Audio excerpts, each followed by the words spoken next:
नमस्कार विद्यार्थी मित्रांनो, स्वागत आहे तुमचं तुमच्या आमच्या आपल्या लाडक्या YouTube चॅनल मध्ये, ज्याचं नाव आहे अग्निपंख क्लासेस म्हणून. विद्यार्थ्यांनो, आज आपण जो व्हिडिओ बघणार आहोत हा व्हिडिओ इयत्ता 8वीच्या मुलांसाठीचा व्हिडिओ आहे. हा व्हिडिओ 8वी मधील NMMS या स्पर्धा परीक्षेचा स्कॉलरशिपच्या परीक्षेचा हा व्हिडिओ आहे. यामधील घटक 17 अ आकृती पूर्ण करा हा आपण आज अभ्यासणार आहोत. जर विद्यार्थ्यांनो तुम्ही या परीक्षेचा अभ्यास करत असाल तर हा व्हिडिओ शेवटपर्यंत नक्कीच बघायचा आहे. आणि जे विद्यार्थी 8वी NMMS या स्पर्धा परीक्षेची तयारी करत आहेत अशा विद्यार्थ्यांपर्यंत हा व्हिडिओ पोहोचवायला विसरायचं नाहीये. आणि जर तुम्ही आमच्या चॅनलवर नवीन असाल तर आमच्या चॅनलला नक्कीच सबस्क्राईब करा. तर विद्यार्थ्यांनो, आज आपण अधिक उशीर न करता या व्हिडिओला सुरुवात करणार आहोत. प्रकरण 17 त्यामधील घटक अ आकृती पूर्ण करा हे आपण बघणार आहोत. विद्यार्थ्यांनो, थोडक्यात तुम्हाला या प्रकरणाविषयी माहिती सांगते मी. तर हे जे प्रकरण आहे यामध्ये तुम्हाला आकृतीचा एक भाग दिलेला असतो आणि यामधील 1/4 भाग म्हणजे चतकोर भाग हा वगळलेला असतो. तर हा वगळलेला जो भाग आहे तो आपल्याला 1 2 3 आणि 4 म्हणजे 1 2 3 किंवा 1 3 4 किंवा 2 3 4 अशा भागामध्ये दिलेला असतो आणि एक भाग दिलेला नसतो. तर हा न दिलेला भाग, जो भाग दिलेला आहे या आकृतीशी सममित असायला पाहिजे, सारखा असायला पाहिजे. किंवा 1 आणि 2 सारखा असेल तर 3 आणि 4 सारखा असायला हवा. जर 1 आणि 3 सारखा असेल तर 2 आणि 4 सारखा असायला हवा. या पद्धतीमध्ये आपल्याला याचं विभाजन करायचं आहे. त्याचबरोबर हे प्रकरण अभ्यासत असताना आपल्याला आरशातील प्रतिमा, पाण्यातील प्रतिमा याविषयीचे जे नियम आहेत या नियमांचा खूप चांगलाच आधार मिळतो. बघूयात या प्रकरणामध्ये आपल्याला काय करायचं आहे ते. कधी कधी तुम्हाला सर्कल पूर्ण करायचं असतं, कधी तुम्हाला त्रिकोण पूर्ण करायचा असतो, कधी तुम्हाला चौकोन पूर्ण करायचा असतो, तर कधी आयत पूर्ण करायचा असतो. म्हणजे या भौमितिक आकृत्यांची तुम्हाला कंप्लीट म्हणजे पूर्णतः काळजी घ्यावी लागते पूर्ण करत असताना की तो आकार कोणता कंप्लीट होतोय, ते सममित आहे का. मग यामधून आपल्याला प्रश्न आकृती म्हणजे 3 भागांचा चांगल्या प्रकारे अभ्यास करायचा आहे. त्यामध्ये असलेले छोटे मोठे चिन्ह असतील किंवा एकाचा दुसऱ्या सोबत असलेला संबंध असेल किंवा तिसऱ्याचा चौथा सोबत येत असलेला संबंध असेल, या संबंधावरून आपल्याला ही रचना पूर्ण करायची असते. तर या रचनेमध्ये कधी त्रिकोणाची रचना असते, कधी चौकोनाची असते, कधी वर्तुळाची असते. या भौमितिक रचना आपल्याला पाहायला मिळतात. तर बघूयात आपण प्रश्न क्रमांक 1 या आकृतीमध्ये आपल्याला आज काय कंप्लीट करायचं आहे किंवा काय दिलेलं आहे. आता बघा विद्यार्थ्यांनो, याच्यामध्ये आपल्याला एक चौकोन दिलेला आहे, बरोबर आहे. या चौकोनाचे 4 भाग आहेत आणि या 4 भागामधील 1/4 भाग, जसे मी मगाशी म्हटले होते की चतकोर भाग हा पूर्णपणे वगळलेला असतो. तर मग आता याचा संबंध बघा विद्यार्थ्यांनो, हा भाग 1 असेल, हा 2 असेल, हा 3 असेल, हा 4 असेल. ठीक आहे. तर आता 1 दिलेला आहे, 2 दिलेलाच नाहीये आणि 3 दिलेला आहे, 4 दिलेला आहे. आता मला सांगा 1 2 तर दिलेला नाहीये, 1 3 आणि 4 मध्ये आपल्याला काय संबंध दिसतो.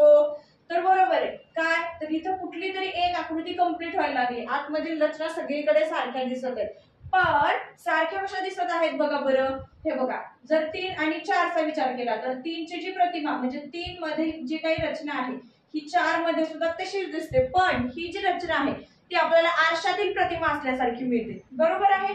मग आपल्याला ज्या वेळेला हा 2 चौकोन कंप्लीट करायचा आहे त्यावेळेला ह्या फक्त एकाच चौकोनाचा विचार करायचा असतो. हा चौकोन म्हणजे याची सुरुवात डावीकडून होते का उजवीकडून होते, खालच्या बाजूनी का वरच्या बाजूनी, किंवा कोणता आकार कुठे बसतो हे आपल्याला काळजीपूर्वक बघावं लागतं. कारण बऱ्याच वेळा काय होतं, आपण सरळ सरळ नजरेने बघतो आणि मग आपण वेगळं काहीतरी, आणि दिलेले जे आकार आहेत प्रश्न आकृतीचे हे आपल्याला जवळजवळ सारखेच दिसतात. पण असं न करता आपल्याला ह्या छोट्याशा चौकोनाचा विचार करायचा. मला सांगा, आता ह्या चौकोनाचा विचार केला असता ही वरची बाजू असणार आहे आपली आणि ही खालची बाजू असणार आहे. तर आपण काय करणार आहोत, डाव्या बाजूच्या खालच्या कोपऱ्यातून ह्या आकृतीची रचना कंप्लीट करणार आहोत. बघा, डावीकडून उजवीकडे वर जाणारी रेषा आपल्याला मिळते. तर आपल्या उत्तर आकृतीमध्ये डावीकडून उजवीकडे जाणारी जी रेषा आहे त्याच रेषेचा आपल्याला विचार करायचा आहे. आता आपण सरळ सरळ बघितलं तर इथं आपल्याला तसंच दिसतंय. ठीक आहे. याचा विचार केला तर ही रचना जी आहे ती उजवीकडून डावीकडे वर चालली म्हणून ही कॅन्सल होते आणि इथं सुद्धा तसंच दिसतंय त्यामुळे ही कॅन्सल होते. मग आता उरतं काय, फक्त 1 आणि 4. तर 1 आणि 4 चा आपण खूप चांगल्या प्रकारे विचार करणार आहोत. आता मला सांगा, तुम्ही 1 आणि 4 मध्ये खूप कन्फ्युज असाल किंवा तुम्हाला सगळं सारखं वाटायला लागले किंवा ही रेषा बरोबर आली तर मग पुढची आकृती कशी ओळखायची. तर आता बघा नंतर पुढे काय आहे, ह्या आकृतीमध्ये खालच्या बाजूला इथं चौकोन आहे म्हणजे ह्या आकृतीचा निश्चित चौकोन कुठे येणार आहे, वर येणार आहे बघा, वरच्या दिशेला, वरच्या बाजूला येणार आहे. आणि इथंच तो कुठे दिसतोय, खालच्या बाजूला. म्हणजे आपलं ऑप्शन 1 पण कॅन्सल होते. उरतं काय मग, ऑप्शन पर्याय क्रमांक 4. खूप साधी ट्रिक आहे विद्यार्थ्यांनो. चौकोनाचा विचार करत असताना, वर्तुळाचा विचार करत असताना आपल्याला छोट्यातील छोट्या गोष्टींची काळजी घ्यायची आहे. आता इथं आपल्याला एक सर्कल कंप्लीट करायचं आहे, बरोबर आहे. या सर्कलचा सुद्धा एक भाग आपल्याला दिलेला नाहीच आहे. आणि बघा आपण 2, 3 आणि 4 या भागांचा विचार केला तर यामध्ये सगळं सेम दिसतंय. आतमध्ये जी रचना आहे ती एका पाकळ्यांची रचना दिसते आणि बाहेरून आपल्याला काय दिसतंय, तर एक छोटे छोटे सर्कल दिसतात. मग आता मला सांगा काय करायचंय, आपण या अर्ध्यामध्ये चक्कर भाग केलेले आहेत, हे की नाही. ह्या चक्करचे पण चक्कर भाग केले. मग आता आपली जी रचना आहे ना ती उजव्या बाजूने सुरू होणार आहे की डाव्या बाजूने सुरू होणार आहे, हे महत्वाचं आहे. मग मला सांगा आपली जी रचना आहे ती इकडच्या डाव्या बाजूने होणार आहे, ठीक आहे. मग तुम्हाला उजव्या बाजू ऑप्शन जर मिळत असेल तर ते रॉंग आहे. डाव्या बाजूकडची रचना पूर्ण करायची आहे, तर डाव्याच बाजूकडची आपल्याला उत्तर आकृती शोधावी लागेल. हे बघा ही जी मी डार्क भाग केलेला आहे ना, ही रचना आपण शोधत आहोत विद्यार्थ्यांनो, ठीक आहे. डाव्या बाजूची आहे तर डावीच बाजू शोधायची आहे. आता इथं मिळते आपल्याला पण उजव्या बाजूला सेम रचना मिळते, पण बाजू कोणती दिलेली आहे त्यांनी, उजवी, इकडची बाजू दिली, त्यामुळे हे कॅन्सल होतं. डावी बाजू इथं मिळते 2 मध्ये, पण ज्या आतील सर्कल आहेत हा ते आपल्याला डबल दिसत आहेत, जे की आपल्या उत्तर आकृतीशी संबंधित नाहीये, त्यामुळे 2 पण कॅन्सल होतं. 3 मध्ये परत आपल्याला तेच भाग दिसतोय, कोणता, जो आपल्याला आकृती 1 मध्ये दिसलाय, त्यामुळे हे 3 पण कॅन्सल होतंय. आणि आपल्याला 4 मध्ये बघा, 4 ची जी रचना आहे ती आपण डाव्या बाजूने कंप्लीट केली, बरोबर आहे ना. डावी बाजू इथं सुद्धा उत्तर आकृतीमध्ये डावी बाजू मिळते, म्हणून आपला ऑप्शन असणार आहे पर्याय क्रमांक 4. त्याच्यानंतर बघा प्रश्न क्रमांक 3. आता या प्रश्न क्रमांक 3 मध्ये आपल्याला काय करायचं आहे, तर एक त्रिकोणाची रचना दिलेली आहे आपल्याला. आणि या त्रिकोणाच्या रचनेतूनच आपल्याला जी काही रचना आहे ती एका बाजूची रचना दिलेली आहे आणि दुसऱ्या बाजूमध्ये सुद्धा वरची रचना दिलेली आहे. मात्र त्रिकोणाचे भाग जे केलेले आहेत त्यातील खालची जी बाजू आहे ती केलेली नाहीये पूर्ण. मग आता याचा विचार करत असताना आपल्याला काय करायचंय, तर खालच्याच बाजूचा विचार करायचा आहे. बघा इथं आपल्याला अगोदर कोणती रचना मिळते, तर हा जो त्रिकोण आहे तो काहीसा आपल्याला या पद्धतीमध्ये मिळतो, बघा या पद्धतीमध्ये, ठीक आहे. एवढाच आकाराचा आपण विचार करणार आहोत. तर इथं जर आपण प्रश्न आकृतीमधील पहिली आकृती बघितली, रचना पाहिली, तर ती चुकीची आहे, कारण इथं आपल्याला टोक दिसतं. दुसरी मध्ये सुद्धा तीच प्रॉब्लेम आहे. आता तिसरी आणि चौथी आपल्याला सेम दिसायला लागते, पण याच्यामध्ये काय होतं माहिती का विद्यार्थ्यांनो, बघा ही जी तिसरी रचना आहे याच्यामध्ये हा जो आकार दिलेला आहे हा आकार थोडासा मोठा आणि वेगळा दिलेला आहे. हा, तर त्यासाठी आपल्याला आणि प्लसचं जे चिन्ह आहे ते थोडंसं खालच्या बाजूला आलेलं आहे. आपलं प्लसचं चिन्ह कुठं आहे, तर एकदम वर आहे. तर मग उरतो कोणता पर्याय, ऑप्शन पर्याय क्रमांक 4च. इथं सुद्धा 4च उरतो. त्याच्यानंतर पुढची आकृती बघणार आहोत, प्रश्न क्रमांक 4. आता विद्यार्थ्यांनो याच्यामध्ये बघा काय भेटतं ते. आता याच्यामध्ये आपल्याला एक चौकोनाचे 4 भाग केलेले आहेत आणि प्रत्येक भागामध्ये वेगळे वेगळे आकार आपल्याला दिलेले आहेत. मग अशा भागामध्ये काय करायचं, तर या भागामध्ये मला सांगा 1, 2, 3 आणि 4, ठीक आहे. हा एक भाग झाला, हा दुसरा भाग, हा तिसरा आणि हा चौथा भाग झाला. चौथा भाग आपल्याला दिलेलाच नाहीये. तर मला सांगा 1 आणि 2 मध्ये काय साम्य किंवा काय वेगळं दिसते. मला तर 2 आणि 3 मध्ये भरपूर साम्य दिसते, जवळजवळ त्या ज्या आकृत्या आहेत त्या सेम आहे. दुसरा भाग आणि तिसरा भागामधील रचना जी आहे ती कशी आहे, सारखी आहे. म्हणजे पाण्यातील प्रतिबिंब आपल्याला इथं पाहायला मिळतं 2 आणि 3 मध्ये. तर 1 आणि 4चा संबंध सुद्धा असाच असणार आहे, जे की पाण्यातील प्रतिबिंब आहे. आता ते कसं बघा, आपण खालची बाजू कंप्लीट करणार आहोत. म्हणजे आपली जी चौकोन आहे हा इथून सुरुवात होणार आहे, ठीक आहे. तर वरच्या बाजूने आपल्याला हा चौकोन पूर्ण करत असताना सगळ्यात अगोदर वरच्या बाजूला हा चौकोन येतोय. आता वरच्याच बाजूला चौकोन येणारी प्रश्न आकृतीमधील रचना आपल्याला शोधायची आहे. 1 कॅन्सल होतो, 2 कॅन्सल होतो, फक्त 3 आणि 4चा प्रश्न आपल्या समोर राहतो. तर मला सांगा 3 आणि 4 मध्ये 3चा आपल्याला काय दिसतंय, तर इथं समोर 1 मध्ये गोल आहे, तर मग 2 मध्ये प्लसचा सिम्बॉल आहे आणि 3 मध्ये सुद्धा प्लसचा सिम्बॉल आहे. मग 1 मध्ये गोल असेल तर 4 मध्ये सुद्धा गोलच आहे. बघा इथे 3 मध्ये पण गोल दिसतोय आणि 4 मध्ये पण गोल दिसतोय. मग आता काय करणार बरं, मग त्याच्यानंतर पुढचा निष्कर्ष बघूया. पुढच्या निष्कर्षामध्ये डाव्या बाजूकडून उजवी बाजूकडे वर जाणारी रेषा आपल्याला मिळायला पाहिजे. तर इथं पण डाव्या बाजूकडून उजव्या बाजूकडे जाणारी रेषा आहे आणि इथे सुद्धा डाव्या बाजूकडून उजव्या बाजूकडे जाणारी रेषा आहे. तर मग काय करायचं बरं,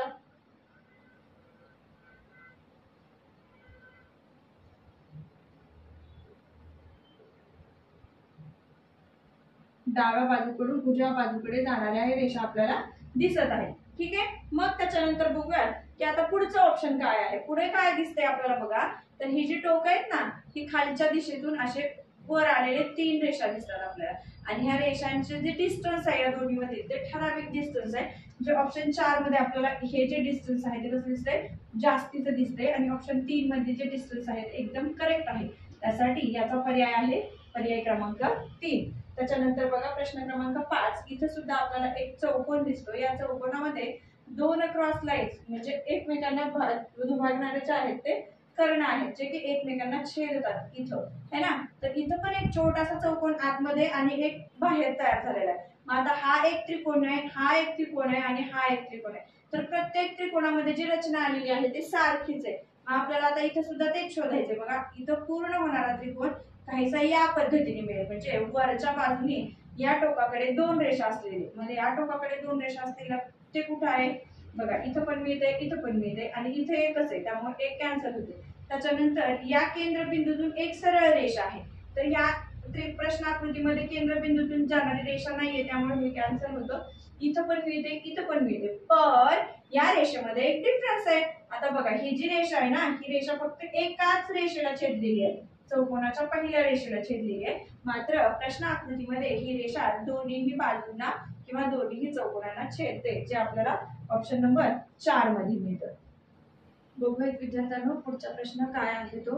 आकृती क्रमांक 6. आकृती क्रमांक 6 मध्ये आपल्याला एक वर्तुळ दिसतोय हो ना विद्यार्थ्यांनो, आणि या वर्तुळामध्ये आपल्याला प्रत्येक या वर्तुळाचे जे भाग केलेले आहेत त्या प्रत्येक छोट्या छोट्या भागामध्ये आपल्याला कोणती तरी रचना दिसते. आणि विशेष म्हणजे बघायचं आहे की ही जी छोटी रचना आहे ही सारखी आहे, म्हणजे या तुकड्यात जी रचना आहे तीच रचना या तुकड्यात सुद्धा आहे, आणि ह्या सगळ्या रचना ज्या आहेत त्या दिसायला सेम आहेत, आणि त्याच्यावर छोटे छोटे एक वर्तुळ दिलेले आहेत आपल्याला, आणि आतमध्ये एक चौकोन केंद्रबिंदूला बांधून ठेवणारा छोटासा चौकोन पण आपल्याला दिसतोय.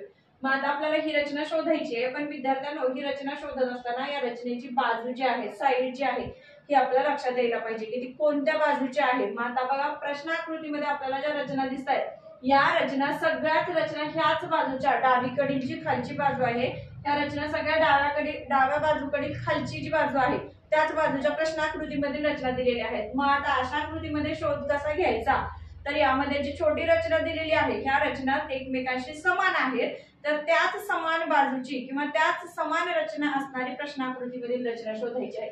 आता आपण 1 चा विचार केला तर 1 मध्ये आपल्याला हुबेहूब रचना मिळत आहे. मग 2 चा विचार केला तर 2 मध्ये आलेले जे त्रिकोण आहेत हे जरी सारखे असतील तर इथल्या चौकोनाचा जो भाग आहे तो दिलेला नाहीये. त्याच्यानंतर इथे जे आहे तर ही वर्तुळ जे आलेले आहेत एक्स्ट्राचे वर्तुळ हे आतमधल्या बाजूने आले, त्यामुळे 3 पण कॅन्सल होतं, आणि 4 मध्ये असलेले वर्तुळ सुद्धा कसे आहेत वेगळ्या किंवा चुकीच्या दिशेला आलेले आहेत. म्हणून उरतो काय पर्याय क्रमांक 1. तर प्रश्न क्रमांक 6 च्या आकृतीचे उत्तर आहे ऑप्शन 1. त्याच्यानंतर बघा 7 मध्ये जी रचना दिसते आपल्याला, तर ही रचना जी आहे या रचनेचा विचार करूयात आपण. बघा इथे जे आहे ते आपल्याला काय दिसते, तर 1, 2 आणि 4 मधील जी रचना आहे ही रचना 1 जशी आहे तिच्या आरशातील प्रतिमा आपल्याला 2 मध्ये पाहायला मिळते. मग आता जिथे 4 आहे तर 4च्या आरशातील प्रतिमा 3 मध्ये आपल्याला बघायला मिळायला पाहिजे. मग आपण जर 1 चा विचार केला तर 1 मध्ये आपल्याला आरशातील प्रतिमा हुबेहूब मिळते. 2 मध्ये पाहिलं तर जे सिम्बॉल आहे ते आरशातील प्रतिमेप्रमाणे मिळत नाहीत, त्यामुळे. आणि त्याच्यानंतर ही जी बाजू आहे खालची ह्या बाजूमधील सुद्धा रचना जी आहे ही चुकीच्या दिशेला आलेली आहे, त्यामुळे 2 कॅन्सल होतो, 3 पण या रचनेमुळे कॅन्सल होतो, आणि 4 मध्ये जी रचना आहे ती पूर्णपणे आतील मल्टिप्लाय आणि प्लसचा जो सिम्बॉल आलेला आहे तो चुकीच्या दिशेला आलेला आहे, त्यामुळे उरतो काय पर्याय क्रमांक 1. तर प्रश्न आकृती क्रमांक 7 चं उत्तर आहे 1. त्याच्यानंतर ही जी रचना आहे प्रश्न क्रमांक 8 मधील आकृती 8 मधील जी रचना आहे ही रचना थोडीफार वर्तुळामध्ये मोडते विद्यार्थ्यांना, आणि यामध्ये ही वर्तुळा टाईपच आकृती आहे, पण याच्यामध्ये जो आकार दिलेला आहे बाहेरच्या कडेला या आकाराला जास्त महत्व आहे, आणि याच्यामध्ये जे छोटे छोटे आकार आलेले आहेत तर ह्या दोन्ही म्हणजे 3 आणि 4 मध्ये जे आकार आलेले आहेत आतल्या बाजूला हे एकमेकांकडे बघत आहेत किंवा एकमेकांच्या दिशेने त्यांची तोंड आहेत. तर निश्चितच यामध्ये सुद्धा येणारी जी रचना आहे ती याच पद्धतीने पाहिजे, म्हणजे तर 4 ही 3 ची किंवा 3 ही 4च्या आरशातील प्रतिमा आहे, तर 1 ही 2 ची सुद्धा आरशातील प्रतिमाच हवी. मग आता इथं बघा आपली जी सुरुवात आहे ती उजव्या आणि वरच्या बाजूची आकृती आहे, तर याच आकृतीचं निरीक्षण करायचे. प्रश्न आकृतीमध्ये प्रत्येक तुकडा हा उजव्या बाजूचा आणि वरचाच तुकडा दिसतोय, पण याच्यामध्ये जे आकार आलेले आहेत ना, या आकाराला खूप महत्व आहे. आता याच्यामध्ये बघा, आपली जी पहिली रचना आहे ही हा रंगवलेला भाग म्हणजे ही रचना पूर्ण करणारी असायला पाहिजे. तर आपण एक मध्ये जर पाहिलं तर हा भाग पूर्ण चुकीचा आलाय, त्यामुळे ही एक कॅन्सल होते. 2 मध्ये अशी रचना मिळते, 3 मध्ये सुद्धा इथली रचना चुकीची आहे, 4 मध्ये सुद्धा ही रचना आपल्याला मिळते. त्यासाठी आपण 2 आणि 4 याचाच विचार करणार आहोत. 1 आणि 3 आपलं कॅन्सल होतं. त्याच्यानंतर दुसरी जी रचना आहे ती चौकोन पूर्ण करणारी रचना आहे आणि तिसरी सुद्धा चौकोन पूर्ण करणारी रचना आहे, जी आपल्याला 2 मध्ये पण पाहायला मिळते आणि 4 मध्ये पण पाहायला मिळते. आता विशेष रचना जी आहे ती आहे ह्या छोट्याशा सिम्बॉलची. विद्यार्थ्यांना हे जे सिम्बॉल आहेत ते आपल्याला या बाजूने मिळायला पाहिजे, ठीक आहे, जे आपल्याला प्रश्न क्रमांक 2 मध्ये मिळतात. पण प्रश्न आकृती क्रमांक 4 मधील जी ही बाजू आहे ही बाजू पूर्णपणे विरुद्ध आलेली आहे, त्यामुळे 4 पण कॅन्सल होतो. उरतो काय? Option number 2. त्याच्यानंतरची जी आकृती आहे ही आकृती खूप सोपी आहे, यामध्ये फारसा वेळ आपण देणारच नाहीये, कारण 2 आणि 3 मध्ये रेखांकित भाग दिसतोय, तर निश्चित 1 आणि 4 मध्ये सुद्धा डॉटचा भाग असणार आहे, कारण 2 आणि 3 सारखे आहेत, तर 1 आणि 4 सुद्धा कसा असायला पाहिजे? सारखा असायला पाहिजे. मात्र आता यामध्ये प्रश्न आकृतीमध्ये 2, 3 आणि 4 मध्ये आपल्याला डॉटचेच भाग दिलेले आहेत. मग नेमका कोणता तुकडा आहे जो आपल्याला ही रचना पूर्ण करणारी मिळायला पाहिजे? तर आपली जी रचना पूर्ण करायची ती उजव्या बाजूतील खालचा तुकडा आहे, जो की ऑप्शन 1 मध्ये बघितला तर हा तुकडा तर आपल्याला प्रश्न आकृती जी दिलेली आहे तिथलाच दिसतोय, त्यामुळे 2 कॅन्सल होतं.